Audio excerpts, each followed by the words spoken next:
প্রিয়ন আসসালামু আলাইকুম, সবাই কেমন আছেন? আমি আজকে আরও একটা নতুন ভিডিও নিয়ে আসলাম। আমি আজকে ইলিশ মাছ দিয়ে পুঁই শাক রান্না করব। তার জন্য প্রথমে ইলিশ মাছগুলো হলুদ মরিচ দিয়ে মাখিয়ে তারপর কড়াইতে তেল দিয়ে ভেজে নিব।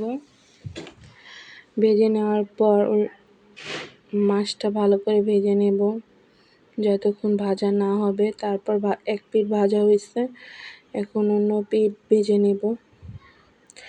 আমার ভিডিওগুলো যদি কারো ভালো লাগে অবশ্যই সবাই একটু লাইক কমেন্ট শেয়ার করবেন, সবাই একটু সাপোর্ট দিবেন এবং পাশে থাকবেন। তারপর অন্য একটা কড়াইতে তেল, পেঁয়াজ বাটা সামান্য পরিমাণ, তারপর কাঁচামরিচ বাটা, হলুদের গুঁড়ো, স্বাদ মতন লবণ, এগুলো দিয়ে মশলাটা ভালো করে কষিয়ে নেব যতক্ষণ মশলা না কষানো হবে ততক্ষণ। তারপর সামান্য পরিমাণ পানি দিয়ে দিলাম মশলাটা কষানোর জন্য।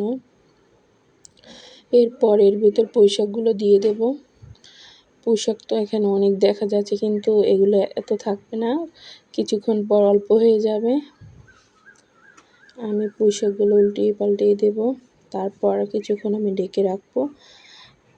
দেখেন, তারপর আমি মাছগুলো এর ভিতর দিয়ে দিয়েছি। মাছগুলো দিয়ে দেখেন পুঁই শাক কত কম হয়ে গেছে। ধন্যবাদ।